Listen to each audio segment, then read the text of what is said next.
Have you ever bought something and only later realized it wasn't exactly what you were told? Not completely fake, not broken right away, just not the full truth. Now imagine this. What if the most dangerous deals in business aren't the ones that fail immediately, but the ones that seem perfect at first?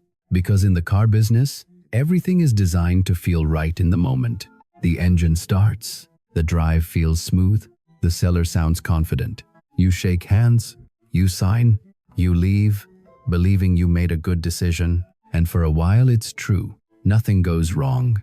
That's what makes it convincing. That's what makes it work. Until one day, something small appears. A sound, a delay, a problem that shouldn't be there. And suddenly, the question changes from, was this a good deal? To something much more uncomfortable. What else didn't I know? This is the story of a car dealer who didn't scam loudly, didn't cheat aggressively, but made just enough small decisions to turn trust into doubt. And by the time the consequences showed up, they weren't in the cars, they were in how people saw him. Marcus didn't own the biggest dealership in the city, but it didn't need to be. His lot sat just off a busy highway where traffic never really stopped. The kind of place people pulled into when they needed something reliable without paying dealership prices. Used cars lined up in neat rows, clean enough to look trustworthy, priced just low enough to stay competitive. And in that business, trust wasn't optional. Most customers walking onto his lot weren't experts. They couldn't hear the difference between a healthy engine and one hiding a future problem. They didn't fully understand service history, past repairs, or what certain warning signs actually meant, so they relied on something simpler, what they saw and what they were told. Marcus understood that better than anyone. In the early days, he built his reputation carefully. He explained things clearly, pointed out issues when they existed, priced cars fairly. People appreciated it. Some came back months later. Others brought friends, family, co-workers. That kind of trust builds slowly, but it also changes slowly. As more dealerships appeared and online listings made price comparisons easier, customers started arriving differently, less trusting, more cautious, more focused on getting the best deal instead of the safest one. And with that shift came pressure. Sales became less predictable. Conversations became longer. More people walked away. Marcus began to realize something uncomfortable. In that business, being honest wasn't always enough. Sometimes, it just made you slower than everyone else. The change didn't begin with pressure. It began with watching. Marcus started noticing how other dealers handled the same situations he struggled with. Cars that weren't perfect were still being sold quickly. Vehicles with history issues still moved off the lot. Conversations sounded confident, simple, reassuring even when the reality behind them was more complicated. And customers still bought. That was the part that stayed with him, not what was said, but what happened after. Deals closed, money exchanged, cars driven away. No arguments, no hesitation strong enough to stop the sale. At first, Marcus told himself there had to be something else, better sourcing, better pricing, better timing. But the more he paid attention, the clearer it became. It wasn't what they sold, it was how they explained it. Language did the work. Run strong, solid condition, nothing serious. Statements that weren't lies, but weren't complete either. And somewhere between those two things was advantage. Marcus didn't wake up one day and decide to change. The shift happened gradually, almost quietly, as if his thinking adjusted before his actions did. He started asking himself different questions. Do I need to explain everything, or just enough to close the deal? If a problem isn't obvious, does it really matter right now? If the car works today, is that enough? Each question moved the line slightly, not enough to feel dishonest, just enough to feel flexible. And that's where it becomes dangerous. Because once honesty becomes flexible, it doesn't stay in one place. It keeps moving. Marcus still saw himself as a fair dealer. He still believed he wasn't doing anything wrong. He wasn't hiding major damage. He wasn't selling cars that would fail immediately. He was just choosing what mattered in the moment. But the moment doesn't last, and decisions made for the moment don't stay there. The first time Marcus chose not to say something, It didn't feel like a decision. It felt like a pause. A customer had come in looking for something reliable, nothing flashy, just a car that would last. Marcus showed him a sedan that looked clean, drove smoothly, and checked most of the boxes. On the surface, it was exactly what the buyer wanted. But Marcus knew something. During inspection, he had noticed a minor issue, not immediate, not obvious during a short drive, but something that could turn into a problem later. Nothing catastrophic, just not nothing. When the customer asked, "Is there anything I should know about this car?" Marcus hesitated. For a second, everything slowed down. He could say it, explain it, risk the deal, or he could keep it simple. "It drives well," he said. "No major issues." The words came out easily, too easily. The test drive went smoothly. The customer didn't notice anything unusual. The conversation moved forward, the paperwork was signed, and the car left the lot within the hour. And nothing went wrong. No complaint, no return, no consequence. That was the moment that mattered, not because of what happened, but because of what didn't. Because when you cross a line and nothing breaks, it becomes easier to believe there was no line at all. Marcus stood there after the deal, watching the car disappear into traffic, and told himself it was fine.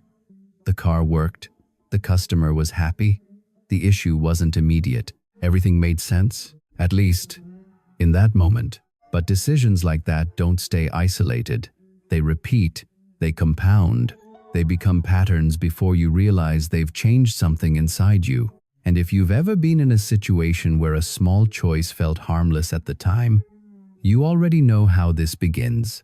If you want more stories like this, the kind that show what really happens behind business decisions, consider subscribing and following along. After that first deal, nothing changed overnight. Marcus didn't suddenly become a different kind of seller. He didn't start hiding major damage or pushing cars that were clearly unreliable. On the surface, everything still looked the same, but inside his process, something had shifted. The next time a car came in with a minor issue, he handled it the same way, not fully hiding it, not fully explaining it, just adjusting how he described it. And again, the result was the same. The customer agreed. The deal closed. The car left. No problem. That pattern repeated. Small things left unsaid. Small details softened. Small risks minimized. And each time, the outcome reinforced the decision. Sales became smoother. Conversations became easier. Marcus felt more confident, more in control, more aligned with how the market actually worked. From his perspective, nothing was breaking. Cars were still driving, customers were still buying, money was still coming in, and most importantly, no one was coming back angry. That was the signal he trusted. Because in business, silence often feels like proof that everything is fine. But what Marcus couldn't see was what happened after the sale. The delayed problems, the unexpected repairs, the quiet frustration that didn't show up immediately. Customers didn't always return to complain. They talked somewhere else. They remembered. And each experience didn't disappear, it carried forward, shaping how they thought about him the next time his name came up. Marcus stood on the lot, watching another car drive away, feeling like he had finally figured things out. But the truth was simpler.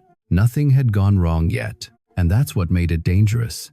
The first real sign didn't come as a complaint. It came as a return. Late one afternoon, a customer walked back onto the lot, not angry, not loud, just different, slower, tired. The kind of expression people carry when something hasn't gone the way they expected. Marcus recognized him immediately. The car had been sold just weeks before. "There's something wrong," the man said, holding the keys loosely in his hand. "It didn't show up at first, but now it's getting worse." Marcus already knew what it was, not because he needed to inspect the car again, because he had seen it before the sale. The same issue, the same hesitation, the same detail he chose not to explain fully. For a moment, everything paused. This wasn't a random problem. This was the first time something he had minimized came back in front of him. He could acknowledge it, or he could explain it away. "These things happen with used cars," Marcus said, keeping his voice calm, controlled. "It's not unusual." The customer didn't argue, That was the part that made it heavier.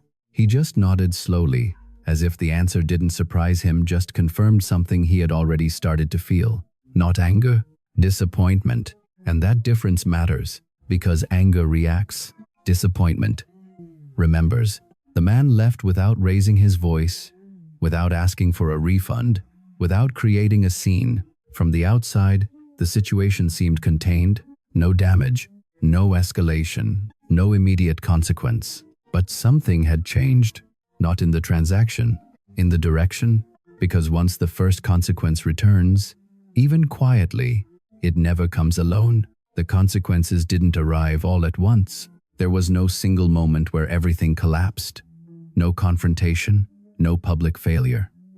If you looked at Marcus's business from the outside, it still seemed fine. Cars were still being sold, customers still walked in, the lot was still open. But something had changed. People stopped talking about him. Referrals, which once came naturally, began to fade. Customers who used to recommend him without hesitation now stayed quiet. Not because they had a terrible experience, but because they weren't confident enough to put their name behind his. And in that business, that matters more than anything. New buyers felt different too. They asked more questions. They took longer to decide. They compared more before committing. The same conversations Marcus used to control easily now required effort. What once felt smooth now felt resistant. Not obvious, but constant. Then the reviews started to appear. Nothing extreme, just enough to plant doubt. Not exactly as described. Check carefully before buying. Make sure you inspect everything. Each one small, each one easy to dismiss. But together, they built something far more powerful than a single complaint. A pattern. Marcus began to notice it in ways he couldn't ignore. Deals that should have closed and didn't. Customers who seemed ready walked away. Conversations ended with hesitation instead of commitment.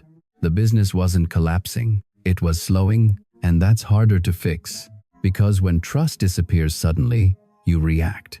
But when it fades slowly, you often don't see it until it's already shaped how people see you. If you've ever wondered how small decisions turn into long-term consequences, this is where it becomes clear. And if stories like this help you think differently about business, you can subscribe and follow along.